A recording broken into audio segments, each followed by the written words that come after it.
Warahmatullahi wabarakatuh.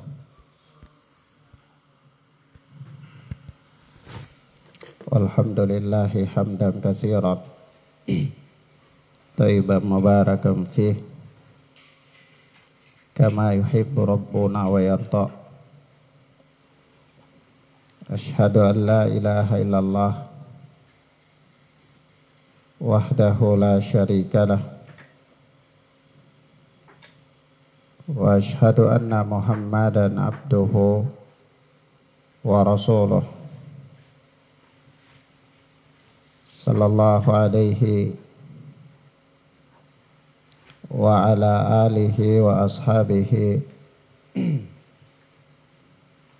wa man tabi'ahum bi ihsanin ila yaumiddin. Amma ba'd. Akhwana fiddin, a'azzani Allahu wa iyyakum. Kita masih berada pada hadis yang pertama dari hadis Arba'in An-Nawawiyah, yaitu hadis Umar ibn al-Khattab radhiyallahu ta'ala anhu, tentang apa? Tentang niat, yaitu innamal a'malu binniyat. Sesungguhnya amal-amal itu tergantung daripada niatnya. Wa innama likulli imri'in ma nawa. Dan sesungguhnya seseorang dia hanya mendapatkan balasan pahala sesuai dengan apa yang dia niatkan. Faman kanat hijratuhu lidunya yusibuha faman kanat hijratuhu ilallahi wa rasulih fa hijratuhu ilallahi wa rasulih. Maka barang siapa yang berhijrah untuk mendapatkan keridhaan Allah dan Rasulnya, maka dia akan sampai pada apa yang dia niatkan. Wa man kanat hijratuhu lidunya yusibuha aw imra'atin yanqihuha fa hijratuhu ila ma hajara ilaih. Dan barang siapa yang berhijrah untuk mendapatkan dunia atau untuk menikahi seorang wanita, maka hijrahnya akan sampai pada apa yang dia niatkan. Naam. Telah berlalu beberapa penjelasan yang berkaitan dengan hadis yang mulia ini. Di antaranya pengertian niat. Niat secara bahasa. Apa niat secara bahasa, Hamzah? Apa pengertiannya? Secara bahasa, niat adalah al-qasdu, tujuan atau maksud untuk melakukan suatu pekerjaan. Andi, secara istilah, apa pengertian niat secara istilah?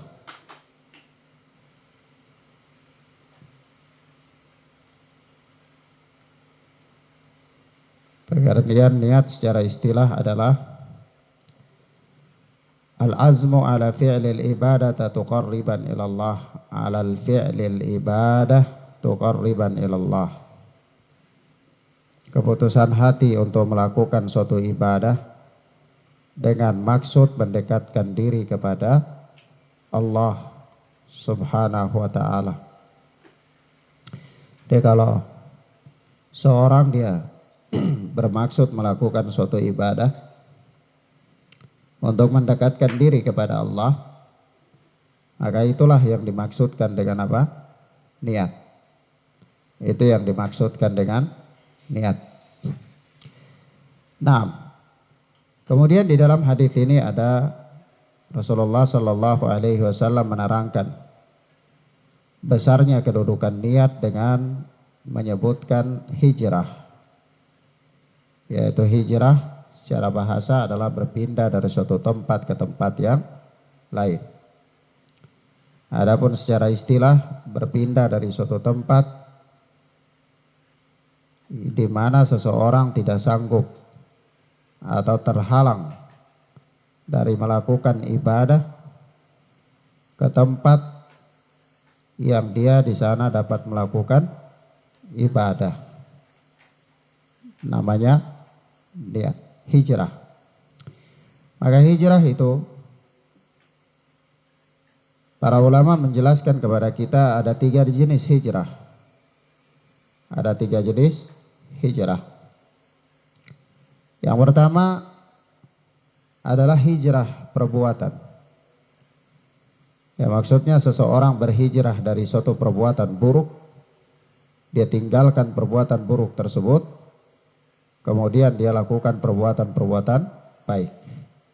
Ini namanya hijrah. Maka ada orang kadang-kadang dia bilang dia ketika baru, misalnya dia baru ngaji, dia baru ikut-ikut kajian, dia bilang katanya dia berhijrah. Apa yang dimaksudkan di situ? yakni hijrah perbuatan. Hijrah apa? Perbuatan.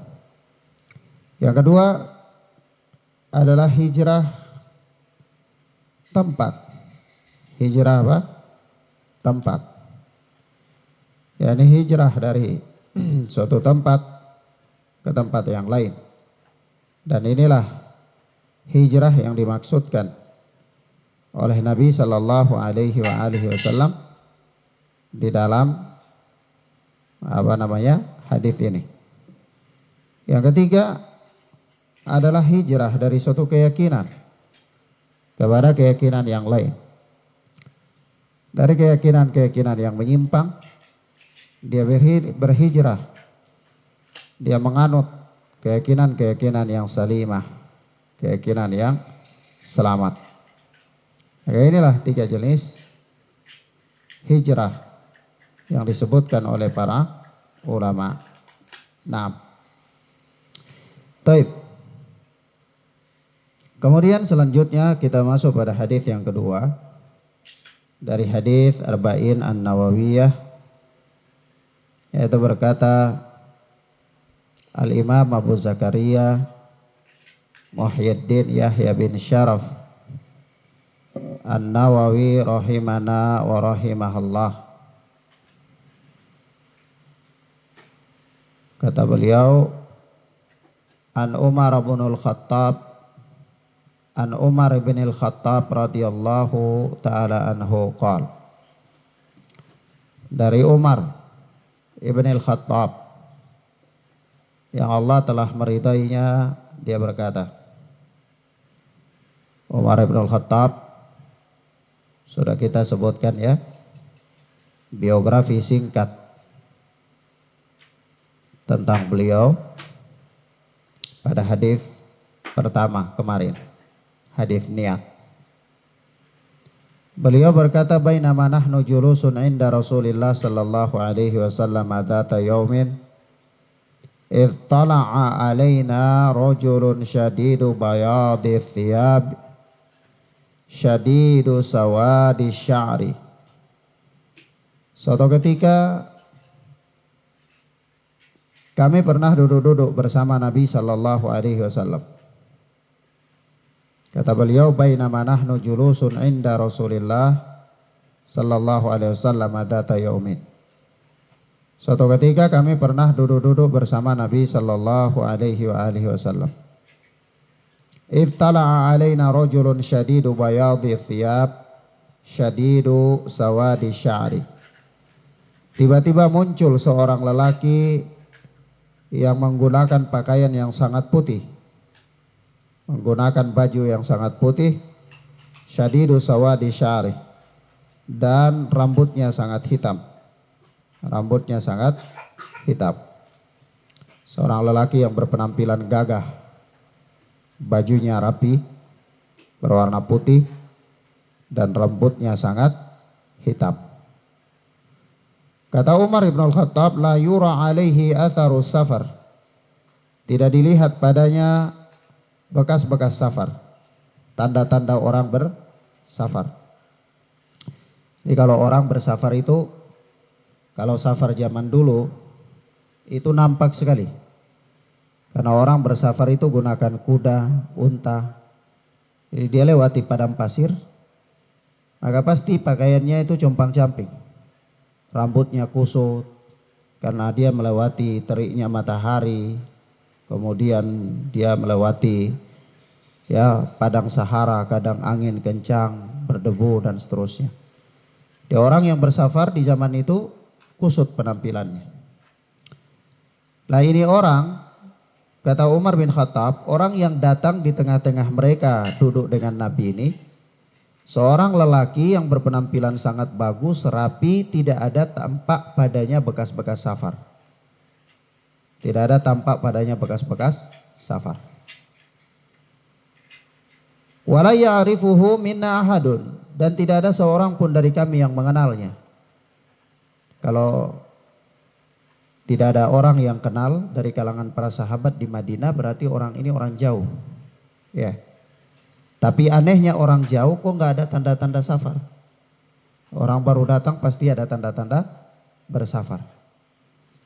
Tapi kalau dia misalnya orang kampung, tidak ada tanda-tanda safar, ya itu wajar. Tapi pasti ada yang kenal. Tapi ini orang tidak ada yang kenal dan tidak ada padanya bekas-bekas orang bersafar.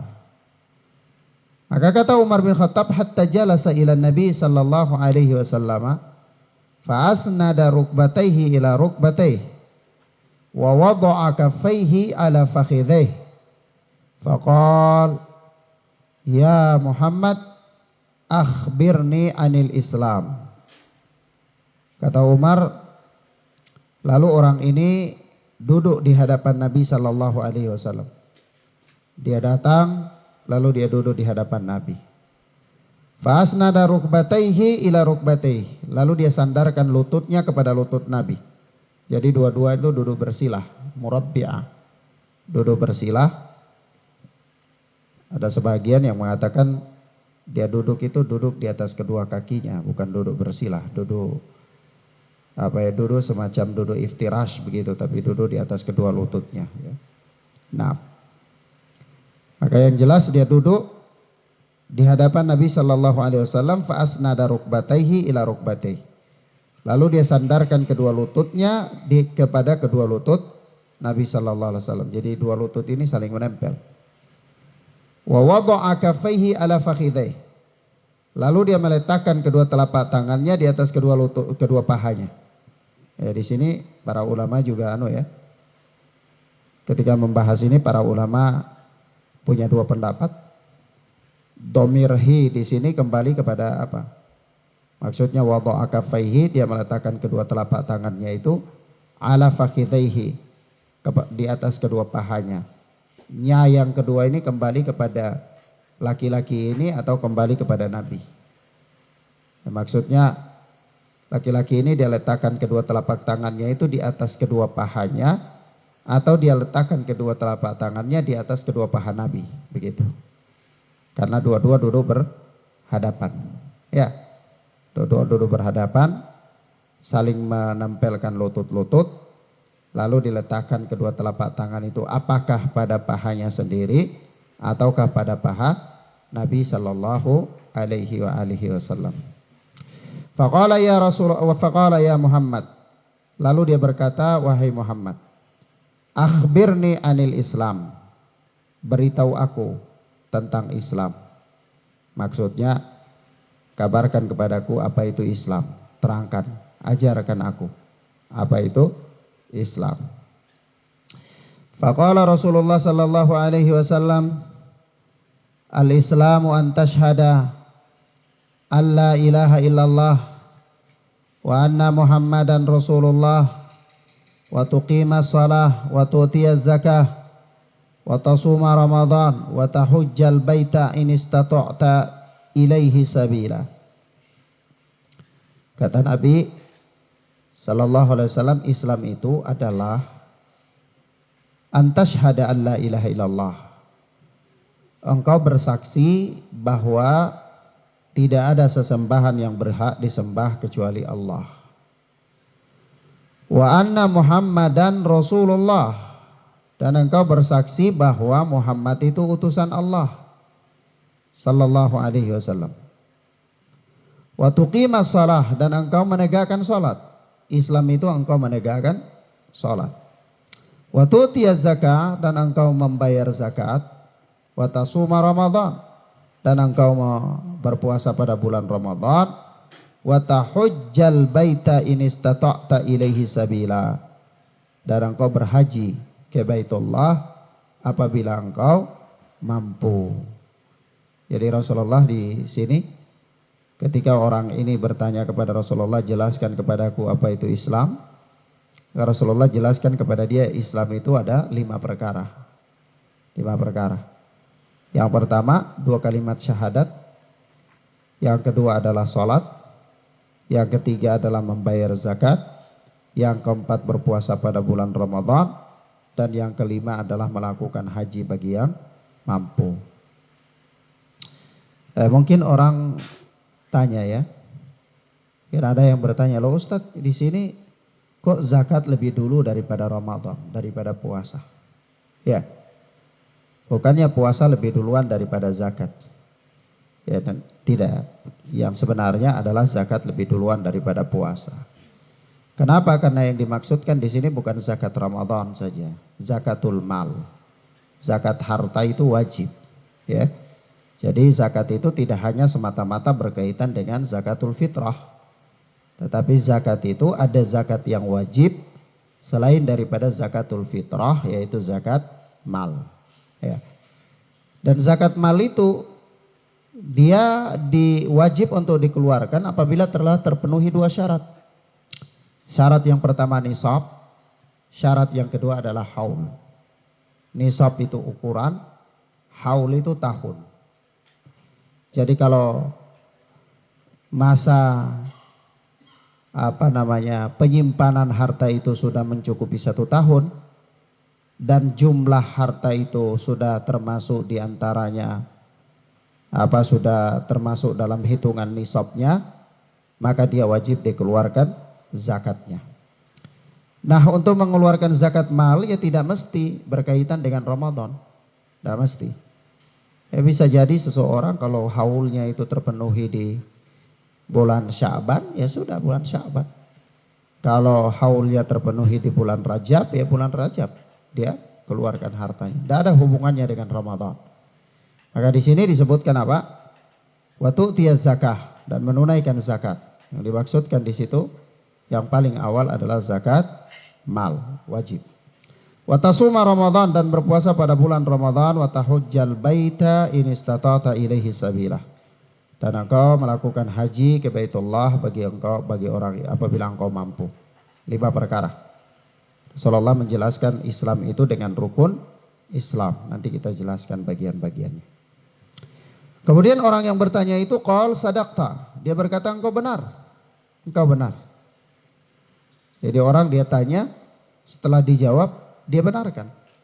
Ya. Jadi seperti seorang guru begitu. Ya, guru dia bertanya untuk menguji muridnya.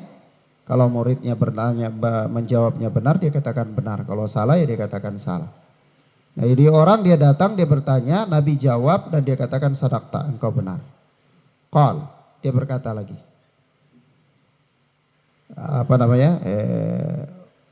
Umar bin Khattab berkata, qal, fa'ajibna lahu yas'aluhu wa yusaddiquhu.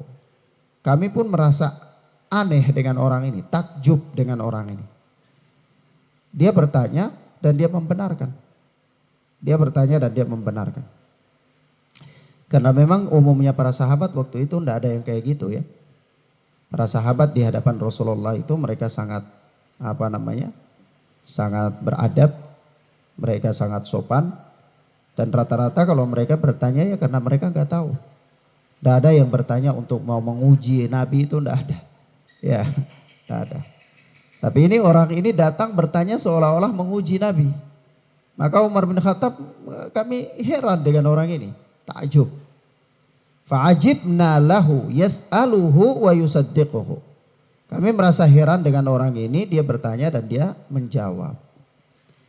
Qal fa'akhbirni anil iman. Lalu orang itu dia berkata lagi, kalau begitu sampaikan kepadaku tentang iman. Apa itu iman? Apa itu apa? Iman. Qal, maka Nabi SAW menjawab, antu'mina billahi wa malaikatihi wa kutubihi wa rusulih wal yaumil akhir wa tu'mina bil qadari khairihi wa syarrih. Iman itu kata Nabi, antu'mina billah, engkau beriman kepada Allah, wa malaikatihi, dan kepada malaikat-malaikatnya, wa kutubihi, dan kepada kitab-kitabnya, wa rusulihi, dan kepada rasul-rasulnya, wal yaumil akhir, dan kepada hari akhir, wa tu'mina bil qadari khairihi wa syarrih, dan yang keenam engkau beriman kepada takdir Allah yang baik maupun yang buruk. Jadi Nabi ketika ditanya tentang iman, Nabi jelaskan itu rukun iman. Ya, rukun iman. Rahul, rukun Islam itu ada berapa rukun Islam?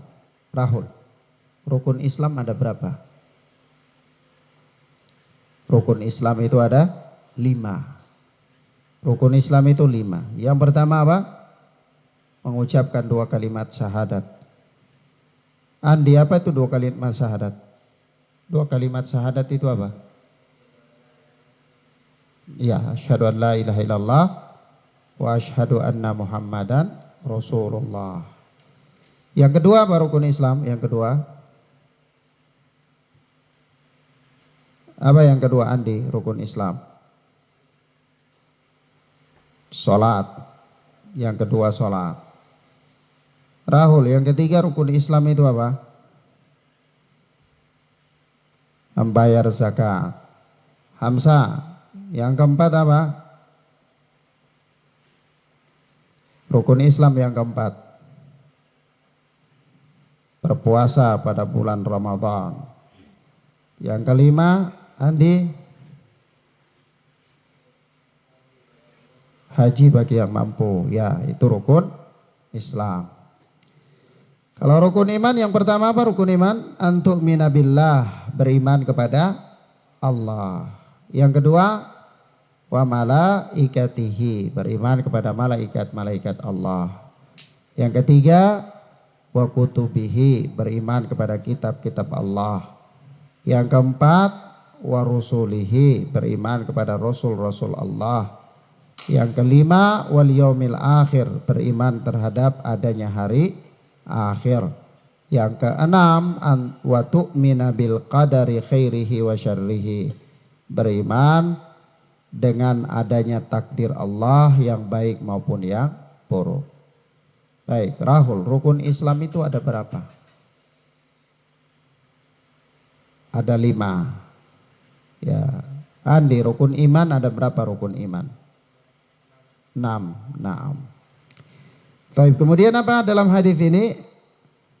Qal sadaqta. Kata Umar, orang itu kemudian berkata sadaqta, engkau benar. Jadi dia tanya Nabi, kemudian dia katakan sadaqta. Nabi begitu menjawab, setelah selesai Nabi jawab, dia katakan sadaqta, engkau benar. Qal fa akhbirni anil ihsan. Lalu dia berkata lagi, kalau begitu sampaikan kepadaku tentang ihsan. Apa itu ihsan? Qal, ihsan itu apa ya? Diterjemahkan ke dalam bahasa Indonesia itu agak sulit. Ihsan itu secara umum perbuatan baik.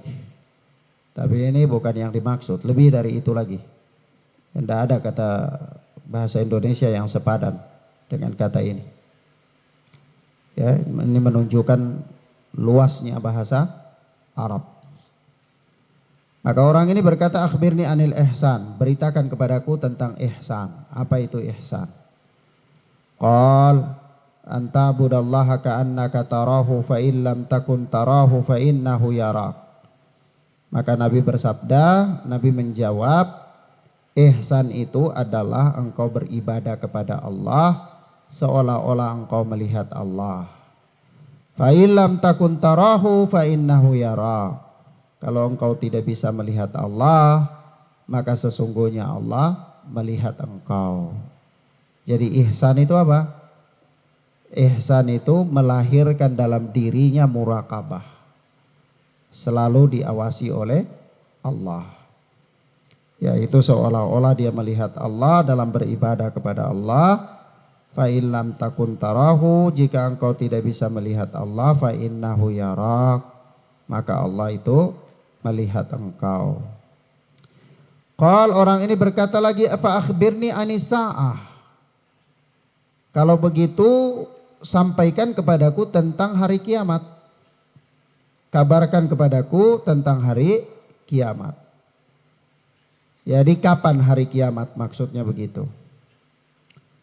Qal, maka Nabi SAW bersabda, mal mas'ulu anha bi'a'lama anisa'il. Orang yang ditanya tentangnya tidak lebih tahu dari orang yang bertanya. Orang yang tanya dan orang yang bertanya itu sama-sama tidak tahu tentang kapan datang apa? Datang hari kiamat itu. Jadi yang bertanya tentangnya itu tidak lebih tahu dari orang yang apa? Bertanya. Qal fa akhbirni an amaratiha. Maka dia katakan, kalau begitu ceritakan kepadaku tentang tanda-tandanya. Amarah itu tanda-tanda. Kalau amarah itu apa? Kantor, bangunan. Fa akhbirni an amaratiha, ini imaratiha. An amaratiha, berikan, kabarkan kepadaku tentang tanda-tandanya. Kapan datang tanda-tanda kiamat itu? Qal, maka Nabi SAW bersabda, antalidal amatu rabbataha. Tanda-tandanya adalah apabila seorang budak melahirkan tuannya. Wa antaral hufatal uratal alata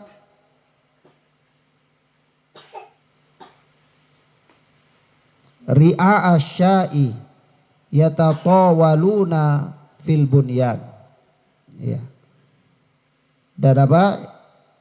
Tanda-tanda yang berikut, wa antaral hufatal urata, dan engkau akan melihat orang-orang yang tidak beralas kaki dan uratal alah, yakni tidak berpakaian, maksudnya di sini apa? Lambang terhadap orang-orang fakir maksudnya ya.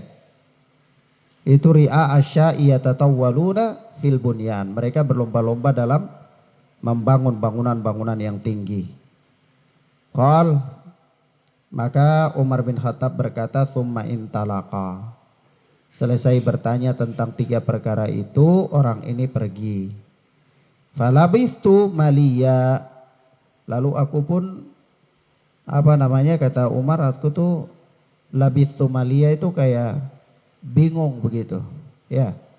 Kayak ada satu kejadian kemudian kayak bingung. Ya. Orang itu begitu pergi meninggalkan para sahabat ini dalam keadaan bingung. Maksudnya begitu. Tsumma qala li, kemudian Rasulullah bersabda kepadaku, ya Umar. Nah, Rasulullah lihat Umar lagi kayak bingung. Maka Rasulullah bertanya, ya Umar, wahai Umar, atadri mani sa'il? Tahukah engkau siapa yang tadi bertanya? Siapa yang tadi datang bertanya? Kata Umar, qultu Allahu wa rasuluhu a'lam. Aku katakan Allah dan Rasulnya yang lebih tahu. Qal, maka Rasulullah pun menjawab, fa innahu Jibril atakum yu'allimukum dinakum. Ya, sesungguhnya yang tadi itu Jibril. Berarti yang tadi itu siapa? Malaikat. Ya, yang tadi datang itu malaikat. Jadi pantas ya malaikat datang untuk nguji Nabi. Ya, kalau orang biasa nggak ada itu di antara para sahabat yang nguji-nguji Nabi. Ya, kecuali ya orang-orang ahli kitab yang sudah pakar dengan kitab-kitab mereka, itu biasanya mereka datang untuk bertanya kepada Nabi dalam rangka nguji Nabi tentang kebenaran Nabi ini nabi apa bukan, sesuai dengan tanda-tanda yang telah mereka baca di dalam kitab-kitab mereka, dalam Taurat dan seterusnya. Selain dari itu, kalau para sahabat Nabi tidak ada yang tanya untuk nguji-nguji Nabi, tidak ada. Maka yang tadi ini yang bertanya kayak gitu ya pantas saja membuat para sahabat terheran-heran. Ya. Ternyata siapa? Ternyata yang tadi itu ya Jibril, ya. Kata Nabi, atakum yu'allimukum dinakum. Ya, Jibril itu mendatangi kalian untuk mengajarkan kepada kalian agama kalian. Jadi Jibril itu sesungguhnya datang itu mau menginformasikan kepada para sahabat tentang garis-garis besar agama Islam. Tapi Jibril datang di tengah-tengah para sahabat sedang bersama dengan Rasul. Lalu Jibril sampaikan beberapa pertanyaan kepada Rasulullah, yang mana Rasulullah menjawab itu merupakan pelajaran kepada para sahabat yang hadir. Ya, maka Nabi mengatakan, atakum yu'allimukum dinakum. Dia datang mengajarkan kalian agama kalian. Padahal tadi Jibril tidak tanya kepada Umar, Umar ini apa? Tanya lagi kepada sahabat yang ada duduk di situ, tanya lagi, tidak. Tapi dia langsung tanya kepada Nabi. Dan jawaban Nabi itu cukup sebagai informasi kepada yang hadir. Ya, karena memang yang hadir waktu itu ya serius dengar, tapi kalau yang hadir tidur ya tidak tahu tadi bilang apa. Ya, karena memang para sahabat itu kalau bersama dengan Nabi itu memang mereka serius. Kalau duduk, yang penting duduk dengan Nabi itu mereka serius. Tidak pernah tidak pernah lengah.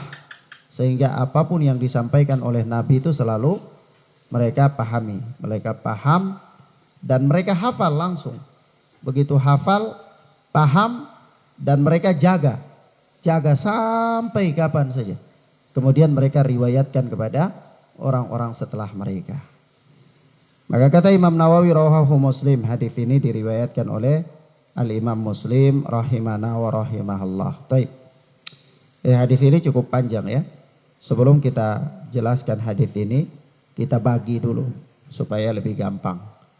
Hadis ini ya ada 3 perkara penting yang ditanyakan oleh Jibril kepada Nabi Shallallahu Alaihi Wasallam, yaitu yang pertama Islam, yang kedua iman, yang ketiga ihsan, dan yang penunjangnya adalah yang keempat yaitu tentang tanda-tanda kiamat.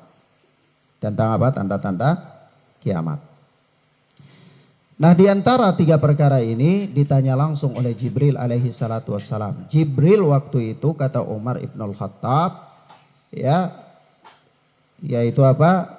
Ittala'a alaina rajulun syadidu bayadi thiyab syadidu sawadi sya'ri. Datang dalam bentuk rojul, laki-laki. Tiba-tiba datang seorang laki-laki pakai baju sangat putih dan rambutnya sangat hitam. Ya, ini menunjukkan kepada kita bahwa malaikat itu bisa dengan izin Allah bisa berubah jadi manusia. Bisa menampakkan dirinya berubah jadi manusia. Tapi tidak bisa jadi wanita. Malaikat itu kalau menampakkan diri pasti laki-laki. Tidak bisa menyerupai wanita, tidak bisa. Ya. Jadi kalau ada makhluk-makhluk gaib yang menampakkan diri jadi nenek-nenek atau jadi wanita cantik atau misalnya itu jin, tidak, bukan wanita. Karena malaikat tidak bisa menyerupai wanita. Bukan tidak bisa ya, tidak diizinkan oleh Allah untuk dia nampak dalam bentuk seorang wanita. Hanya seorang laki-laki saja. Nah, dan memang Allah Subhanahu wa taala memberikan kepada para malaikat itu kemampuan untuk itu. Dan ini terjadi beberapa kali. Bukan hanya terjadi pada peristiwa Nabi Sallallahu Alaihi Wasallam, tapi juga terjadi pada nabi-nabi sebelumnya. Sebagaimana Nabi Musa ya, ada seorang laki-laki datang kepada Nabi Musa bilang katanya umurnya sudah mau habis, ya sudah dekat mau meninggal, mau cabut nyawanya. Nabi Musa bilang, siapa kau ini mau cabut nyawa? Ditampar sama malaikat. Sama apa? Nabi Musa. Jadi nama Nabi Musa tampar malaikat. Nah, begitu juga apa? Seperti ada malaikat yang datang kepada Nabi Ibrahim. Ya, datang sebagai tamu kepada Nabi Ibrahim dalam bentuk laki-laki dan seterusnya. Nah, di sini juga malaikat Jibril datang kepada Nabi Shallallahu Alaihi Wasallam dalam bentuk laki-laki, berpenampilan yang sangat bagus, berpenampilan yang apa? Yang sangat bagus. Jadi umumnya malaikat itu kalau dia berubah dalam bentuk manusia, itu berubah dalam bentuk yang paling bagus. Jadi tidak ada cerita orang katakan nanti ya ada malaikat itu muncul dalam bentuk orang yang kusut ya, orang yang kayak berpenyakit, kayak nggak normal, itu tidak ada. Malaikat itu selalu muncul dalam wujud yang paling bagus, kecuali dalam beberapa perkara. Beberapa perkara itu misalnya ingin menguji seseorang, ya sebagaimana kisah yang terjadi pada tiga orang. Yang satunya dia berkepala botak, lalu malaikat datang kepadanya, ya dengan izin Allah didoakan dia sembuh. Yang satu berpenyakit kulit, ya dan seterusnya. Lalu setelah mereka sembuh, mereka kaya, ya dikasih hewan ternak, mereka kaya, tidak mau bayar zakat. Maka suatu hari malaikat lagi datang kepada mereka dalam bentuk rupa mereka yang dulu, ya dalam bentuk rupa mereka yang dulu. Dengan maksud untuk apa? Untuk mengingatkan mereka. Tetapi karena mereka ingkar, ya dan akhirnya mereka dibinasakan oleh Allah Subhanahu wa Ta'ala. Itu kasus-kasus tertentu, tetapi umumnya malaikat itu kalau dia berubah jadi manusia itu selalu dalam bentuk yang paling bagus, ya. Nah, kemudian yang berikut dari hadis yang mulia ini, bahwa bolehnya, sebelum kita uraikan ya, 3 faktor utama dalam hadis ini, yaitu Islam, iman dan ihsan. Ada beberapa pelajaran awal, yaitu bolehnya bertanya dengan maksud ya ingin memberikan pelajaran kepada yang hadir. Dia ada orang yang tidak tahu apa-apa misalnya, atau seorang dia ingin mengajarkan kepada para hadirin, dia bertanya kepada guru tentang sesuatu yang yang kiranya kalau dijawab maka para hadirin yang hadir itu bisa tahu dari pertanyaan atau dari jawaban orang tersebut. Maka ini boleh. Karena di dalam adab-adab bertanya itu ada beberapa perkara ya. Pertama, tidak boleh bertanya dalam rangka menguji-nguji. Tidak boleh. Kemudian yang kedua, tidak boleh bertanya untuk berdebat. Tidak boleh bertanya untuk apa? Berdebat. Nah, sehingga kalau misalnya bertanya sekedar untuk memintakan jawaban kepada yang hadir agar tahu, wah ini boleh. Ini tidak melanggar adab daripada adab-adab bertanya. Kalau misalnya seorang dia hadir dalam satu majelis, banyak orang, lalu dugaan dia ya kayaknya ini banyak orang belum tahu masalah ini. Maksudnya dia bertanya supaya sang guru menjawab, agar jawaban sang guru itu bisa jadi pelajaran kepada yang hadir, maka yang demikian boleh. Ya, nah. Yang berikut, faedah yang berikut adalah ya, di antara cara mengajar yang paling bagus ya, atau di antara cara mengajar yang baik adalah dengan tanya jawab. Dengan apa? Tanya jawab. Jadi kalau tanya jawab itu biasanya langsung, praktek langsung ya, praktek langsung. Maka Nabi di akhir kalimat ini Nabi katakan apa? Fa innahu Jibril atakum yu'allimukum dinakum. Tadi itu Jibril, dia datang kepada kalian untuk mengajarkan kalian agama kalian. Diajarkan dengan cara apa? Tanya jawab. Dengan cara apa? Tanya jawab. Ya. Nah. Baik. Kemudian yang berikut ya inti dari hadis ini, yaitu hadis ini terbagi menjadi 3 masalah besar. 3 masalah besar dalam Islam, dan dia merupakan pilar Islam. Yaitu apa? Yang pertama, definisi tentang Islam. definisi tentang iman dan definisi tentang ihsan. Kalau ditanya apa itu pengertian Islam, definisi Islam itu apa? Ya, definisi Islam secara istilah yaitu mengucapkan 2 kalimat syahadat, melakukan sholat, membayar zakat, berpuasa pada bulan Ramadan, dan melakukan haji bagi yang mampu. Kalau definisi iman, ya secara istilah itu apa? Yaitu beriman kepada Allah, kepada malaikat-malaikat Allah, kepada rasul-rasul Allah, kepada kitab-kitab Allah, kepada hari kiamat, dan kepada adanya takdir baik dan takdir buruk. Itu definisi iman secara istilah. Lalu di sini para ulama mempunyai pembahasan tambahan yang menjadi catatan. Yaitu kalau iman itu disebutkan terpisah dari Islam, maka pengertiannya adalah mencakup Islam dan iman. Jadi maksudnya begini. Kalau disebutkan terpisah, misalnya inna dina indallahil Islam, sesungguhnya agama yang diridhoi di sisi Allah itu Islam. Hanya Islam disebutkan, tidak ada disebutkan iman di sini. Maka apa pengertian Islam yang dimaksudkan di sini? Pengertian Islam yang dimaksudkan di sini adalah Islam itu sendiri dan iman. Jadi dia di dalamnya ada rukun Islam dan ada rukun iman. Paham maksudnya? Jadi kalau Islam disebutkan sendiri berarti pengertiannya adalah pengertian Islam dan pengertian iman. Ya. Tapi kalau dia disebutkan bergandengan dengan iman berarti masing-masing punya definisi sendiri. Sebagaimana yang disebutkan oleh Nabi Shallallahu Alaihi Wasallam dalam hadis ini. Ya. Begitu pula iman. Kalau iman disebutkan sendirian, terpisah, maka pengertiannya di dalamnya ada pengertian iman dan pengertian Islam. Tapi kalau disebutkan berbarengan dengan penyebutan Islam, maka masing-masing punya definisi sendiri. Begitu. Paham ya? Nah. Baik. Lalu singkatnya, Islam itu adalah amalan bil jawarih. Islam itu amalan bil jawarih. Ya kita lihat. Amalan bil jawarih maksudnya apa? Amalan dengan anggota tubuh. Amalan dengan anggota tubuh. Maksudnya apa? Mengucapkan 2 kalimat syahadat. Amalan dengan anggota tubuh apa tidak? Anggota tubuh ya lisan ya. Kemudian puasa. Puasa itu anggota tubuh salat. Salat itu anggota tubuh apa tidak? Anggota tubuh. Kemudian puasa. Zakat.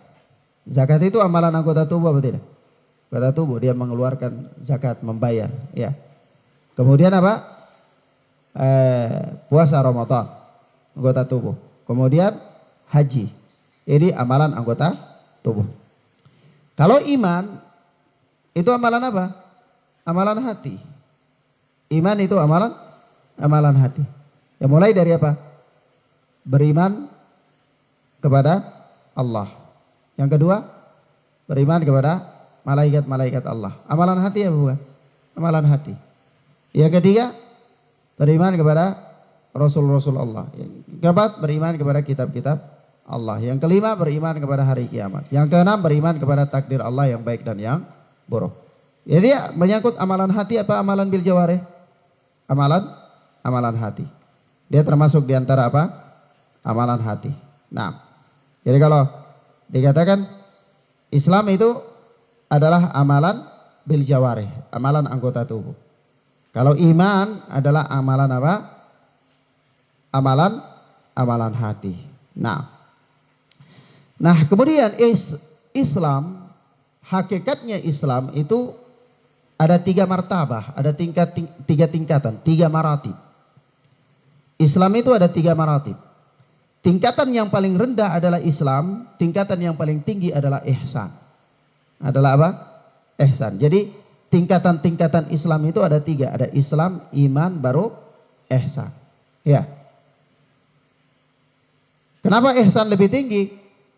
Karena ihsan itu adalah pengamalan Islam dan iman itu dengan pengamalan yang sebenar-benarnya. Yaitu apa? Anta'budallaha ka'annaka tarahu fa illam takun tarahu fa innahu yara.